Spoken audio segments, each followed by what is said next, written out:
So if you've actually been watching this channel for a while, you know that the last few months have been a big time struggle for us.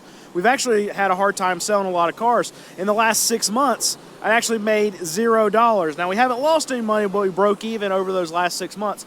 And as you can see behind me, we're now struggling to have cars on our lot. Well, we've actually had a very good month.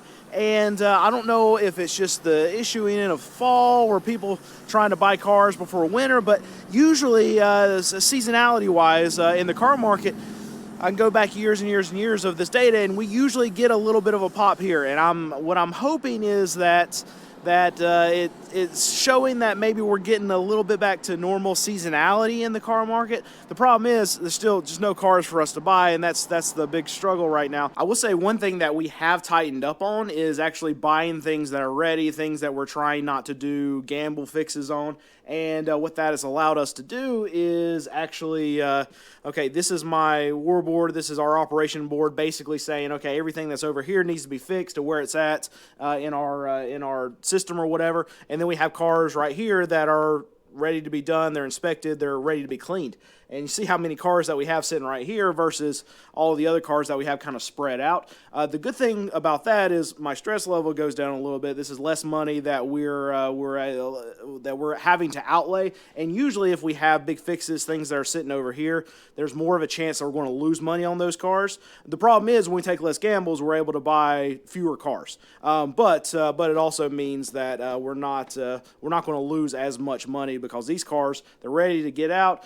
Chances are we're going to be able to get them out, sell them, and not take any hits as long as we bought them right. But usually we're pretty good about that. But we might need to actually loosen up now that we have no cars sitting on the lot of what we're buying, and then we have this kind of yo-yo effect of, okay, we loosen up, buy more cars, and now we have more problems. Now we lose money on more cars.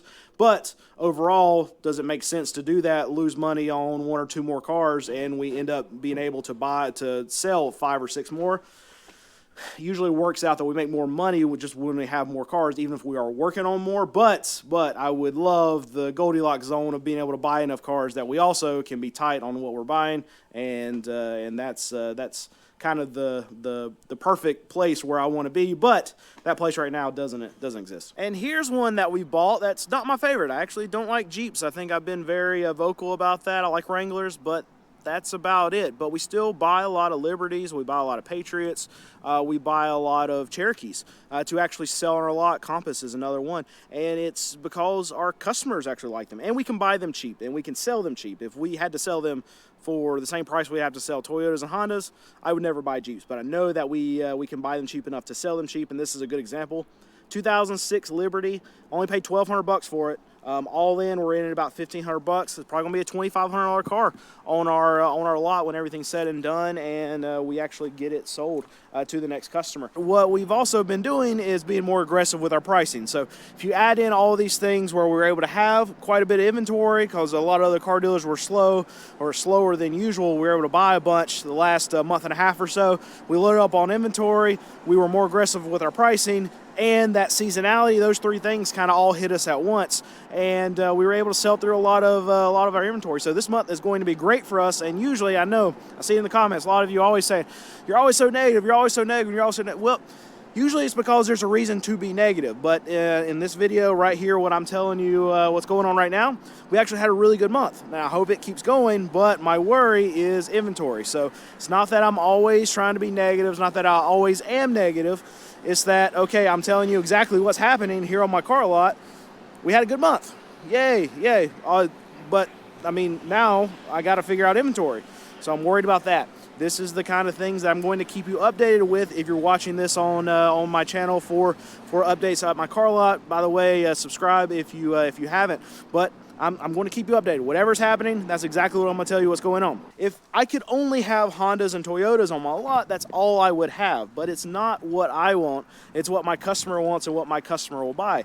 And what's my customer really likes. They really like Jeeps. We don't hold them very long. As soon as we put a Jeep out there, we get blown up on it. We sell it very quickly. One, because we can sell it very cheaply, because we can buy it very cheaply. There's a lot of other dealers just like me that do not really like Jeeps. Now we have to go the extra mile and we have to check them out even more because we know the common problems. And while I'm talking and looking behind me right now, that's a Jeep Cherokee right there. We do buy them. We buy them quite a bit. It's because our customers love them. It's not about what I want. It's about what my customer wants. It's not about what I want. And you don't know how many times I've had to tell myself that year after year after year in the last 14 years. And here's the thing. When I first started out, I would go look at sports cars, and I look at these cool little, like I was 22, 23 looking at cars to try to buy them when I first started out. And what did I want? I wanted to look at Mustangs. I wanted to look at these cool little Hyundai Tiburons. You remember that car, little sports car?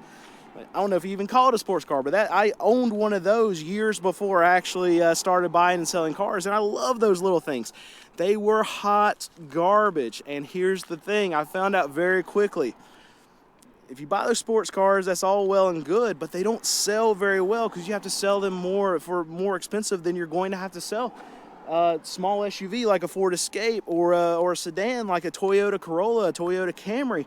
And I found out very quickly I can buy Ford Tauruses for $600, $700 and sell them for $1,500 and move them within 2 days of actually posting them on my lot.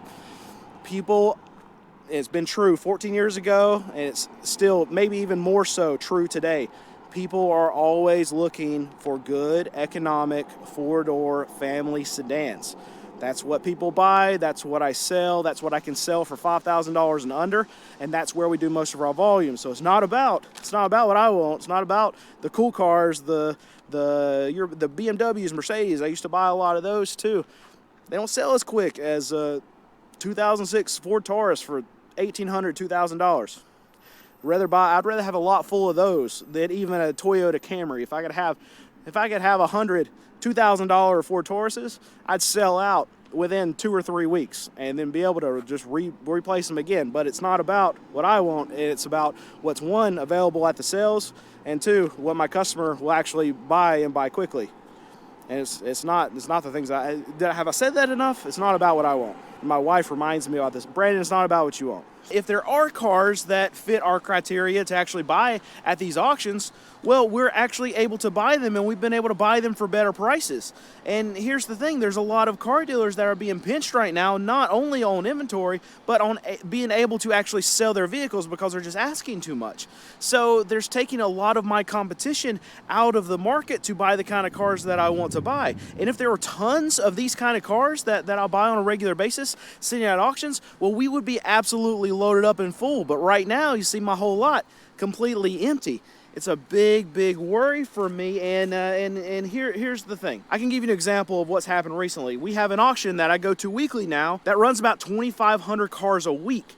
And I check their run list before I go the night before, because they start at 9 o'clock. I have to get up really early before the sun comes up and go to this auction to be able to check out cars before I go. But since it's so far away from me, I want to make sure there's actually enough cars there for me to check out. You think with 2,500 cars that they're running in the lane, they have a 16-lane auction, I should be able to find cars to be able to sell on my lot. Well, I narrowed all those cars down to about 13 that I would look at. And when I went in deeper and actually looked at the picture of these cars, a lot of them were banged up. There was mechanical issues that the auction was disclosing, and I got it down to 3. And at that point, it's not worth me actually going to the auction.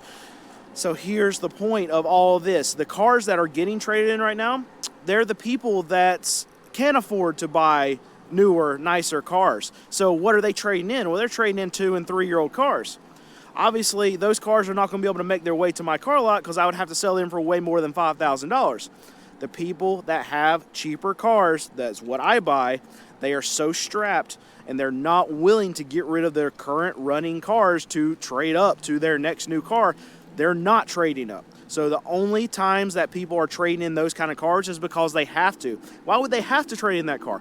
Bad motor, bad transmission, things that we do not want to deal with. So it's going to be a very rare situation right now that cars, these older Hondas, these older Toyotas that are still running really good, these cars that I can buy for $2,000, $2,500 and sell for $2,500 to $3,500, those cars are few and far between, and it worries me greatly for the future of my car dealership.